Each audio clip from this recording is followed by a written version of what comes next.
commitment to and support for shared goals, to build relationships locally with groups that may not have worked together in the past, and ultimately to create an echo chamber of voices working to increase economic opportunity through expansion of asset-based strategies. We're honored to have an inaugural group of network allies standing with us today, including the NAACP, Policy Link, Credit Builders Alliance, the Leadership Conference on Civil and Human Rights, and the National Council of La Raza. Each of these groups brings the network together with important constituencies. Over the next few months, we will seek to build alliances with additional groups as a way to increase our power and impact. Today, I want to lift up one particular partnership with the NAACP. This partnership will connect their local and state units with local and state asset building leaders and practitioners in the Assets and Opportunities Network. I'd like to invite Dedrick to come up to the podium to speak about this partnership and about NAACP's commitment to these issues. Dedrick is the Senior Director of Economic Programs for the NAACP, the nation's oldest and largest civil rights organization. In that role, Dedrick focuses on financial and economic education, fair lending, and diversity and inclusion efforts. Dedrick's previous experience includes time with Reverend Al Sharpton's National Action Network, United for a Fair Economy, and the Institute for Policy Studies. Please welcome Dedrick.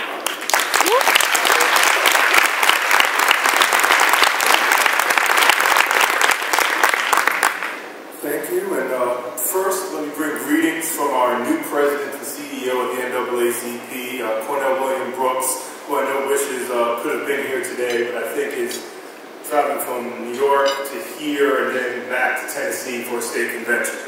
And before I start my formal remarks, I also want to give a shout out to Gloria Steinem, who could not be here today, but whose work has been a motivational and influential force in my life and the work I currently do. I remember reading her book, Revolution from Within, at about the age of 14 or 15. And how important it was to the development of my socioeconomic analysis and to me as I developed into a younger man to read about how advancing feminism and its inherent link to social justice was not just a policy or a political struggle, but a personal one that we must engage in our day-to-day life. So,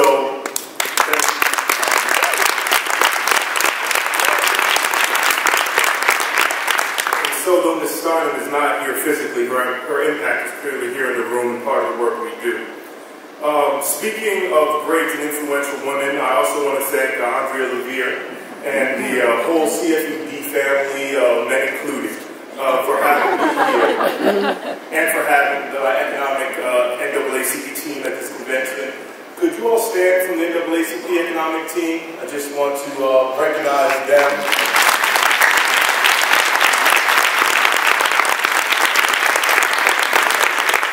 I'm sure for all of us in this room, some of us are lucky enough to be at conferences like this and be on stage, but we know we have a staff and a whole bunch of volunteers behind us who are really making this asset development work occur. And, you know, for the NAACP Economic Department, it was about 3 years ago when I sat down with Bob Friedman and Andrea Levere with our former president, Ben Jealous, discussing with them how and why the NAACP and CFED should be working together. We talked about how economic inequality is currently and always has been at the foundation of racial inequality in this country, how the Great Recession has worsened the stagnation of racial income inequality and deepened racial wealth inequality, how the civil rights struggle for racial equality in this country has always been about economics, and how the 21st century asset development for all is a centerpiece of the centuries-old struggle to build a more perfect union. And out of this meeting, we invited CFED to our training of trainers for our economic state chairs. We, once a year, have NAACP leaders from all across the country come to the Financial Freedom Center, and we work with them to talk about what the next year's work going to be in terms of economic empowerment. And we work with them so our units on the ground can learn about the vast literature and networks of asset development advocates that is at the heart of CFED's work. We discovered that some of our units were already engaged in these asset building coalitions and made it mandatory for all of our units to receive micro grants to engage in these type of coalitions. Through working with CFED, we developed a relationship with the Northwest Area Foundation, where together we did a 5-city tour having community forums with asset development leaders and with African American community leaders to see and hear for ourselves how on the ground asset development programs are reaching and are not reaching the African American community. I was amazed at how impactful this was in the work of the NAACP Economic Department. Just giving us the opportunity to be on the ground with our local units, put forth a great amount of work in a part of the country that the NAACP is not known for being greatly active in, the Northwest. So out of just about a year later, we were able to work with our local units on great fights in Washington State around developing a $15 minimum wage, a living wage as a citywide Seattle minimum wage.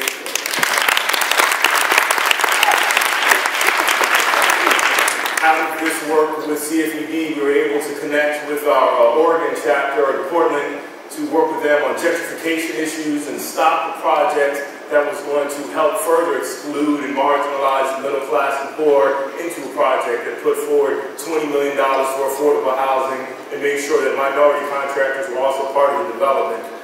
And we also managed to deal with issues around procurement practices and making sure diversity was part of the billions of dollars, hundreds of millions of dollars that are happening in transportation budgets across the country.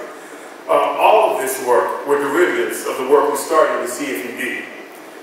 Now, community asset development is at the center of the NAACP Economic Department, and we are engaged with many of the sponsors who make this conference and this work possible, including Wells Fargo, Bank of America, and the Ford Foundation.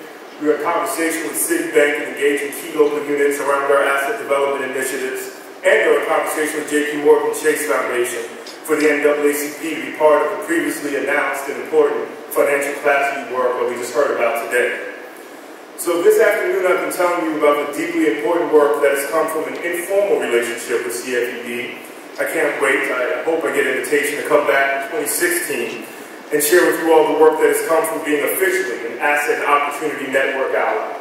We are proud to be one of the first Asset and Opportunity Network allies and look forward to working with all of you in the room who are all allies in the struggle to bridge the economic divide that threatens the economic well-being of us all, and as we've seen in Ferguson, Missouri, threatens to further tear apart the delicate social fabric that keeps this country together. I just want to say one other thing that we remiss as a civil rights activist to not note. I want to recognize the protesters as well outside who are fighting to make sure that the country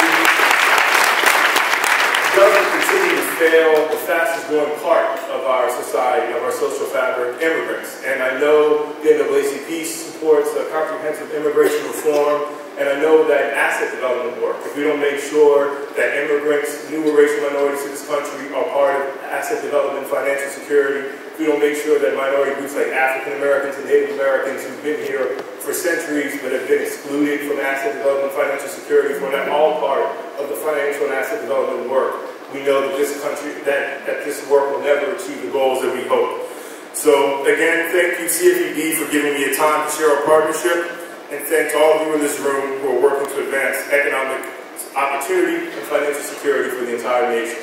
Thank you.